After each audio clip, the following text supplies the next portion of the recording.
You're listening to the Culture Connection Podcast. Here's your host, Giancarlo Nadeau.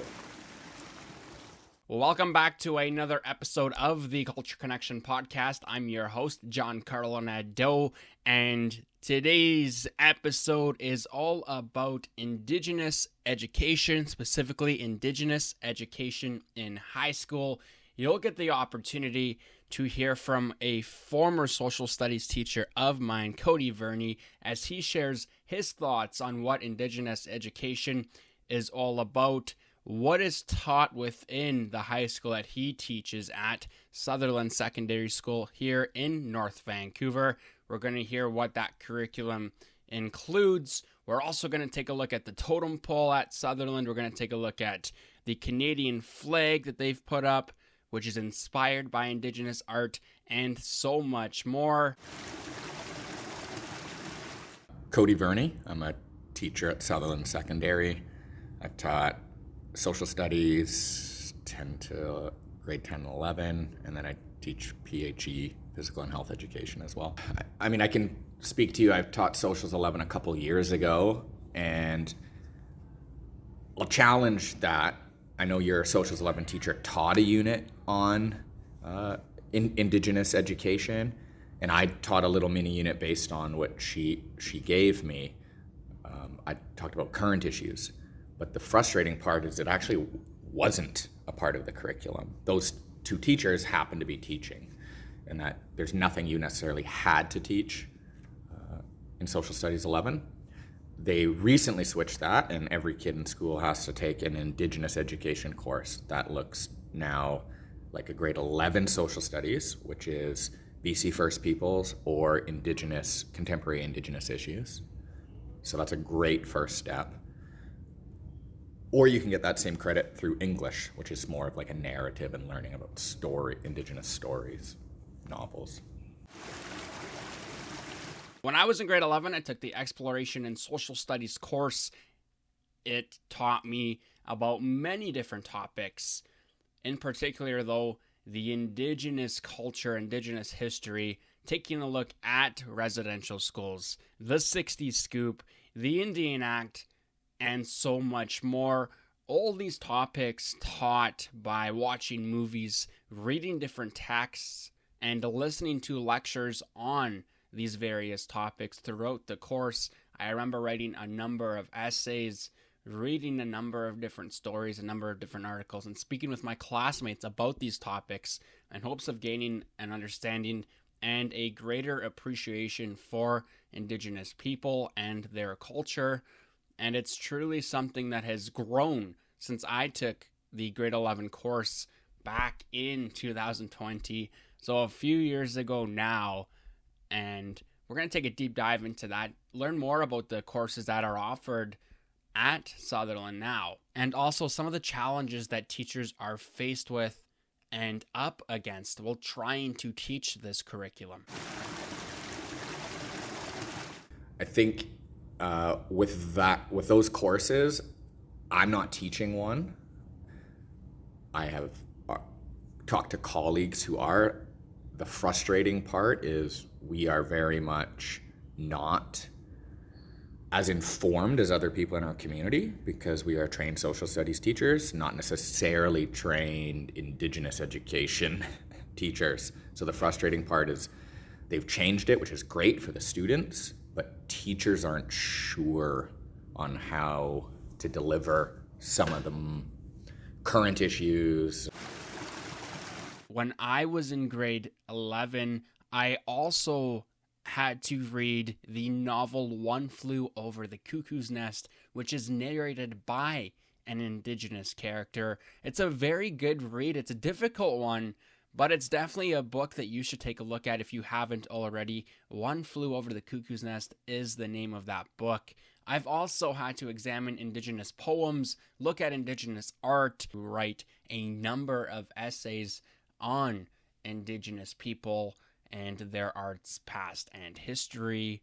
So I've certainly been able to learn more about them. English and social studies, although some of the topics are certainly similar, there are two different ways to teach the two topics. Most of the curriculum is focused on past Indigenous issues.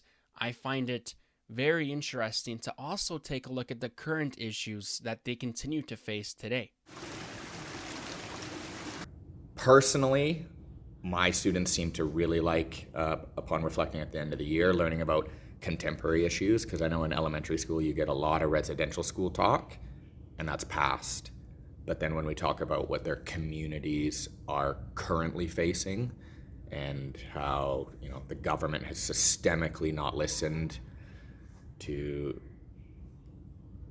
like murdered and missing Indigenous women and girls, or that 10 times more likely to go into foster care. A couple of years ago, the Canadian government released that it was a cultural genocide. This is still impacting their community right now. So I think kids just are like, whoa, I had no idea it's a current problem too.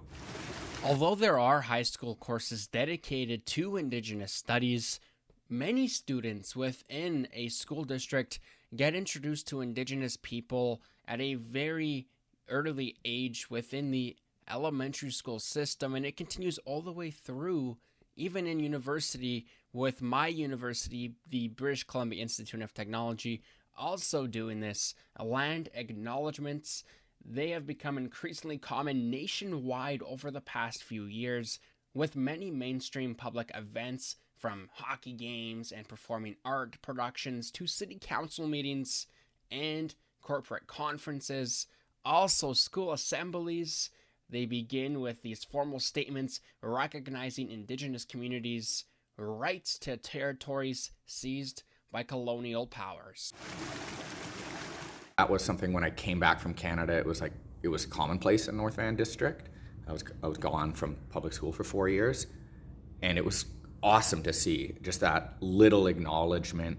So I think it's an important first step. I worry it's just like, hey, we're doing this. Yeah, but what else are you doing? So it should be embedded. It should be done at, it's done at hockey games. I know the Jets do something similar. It's done at our staff meetings.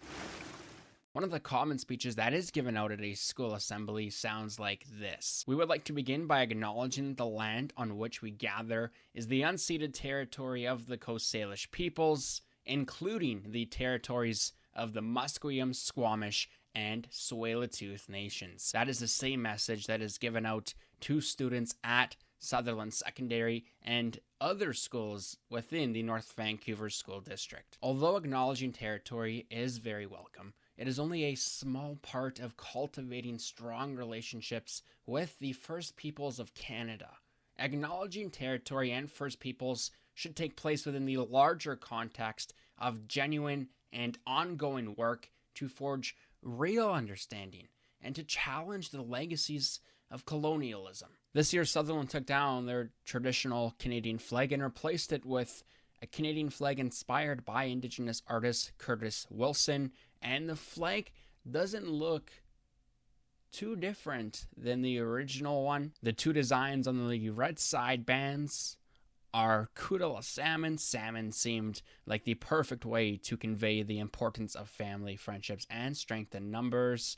And there are as many types of people living here in Canada as there are types of salmon. The design within the maple leaf is a head of a killer whale in the shape of an oval. The killer whale head is surrounded by some traditional use designs called split U-shapes.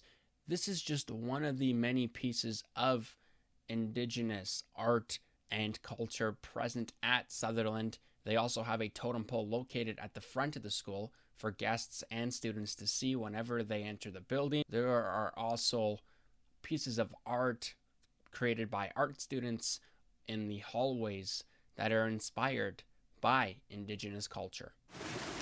I know we've kind of indigenized our school mascot a little bit. Like it used to be a Nashville Predator saber, but now it's a little bit more Indigenous art, and that's the one we put out on letterhead and that sort of thing. So I think that's an important step, recognizing, this is a community where we live and work. And then I like the welcome pole is awesome. Indigenous education can't just be taught in high school. Everyone should be encouraged to take part in Indigenous education. That's going to do it for this episode of the show. My name's Giancarlo Nadeau. That's your Cultural Connection podcast on the Evolution Podcast Network.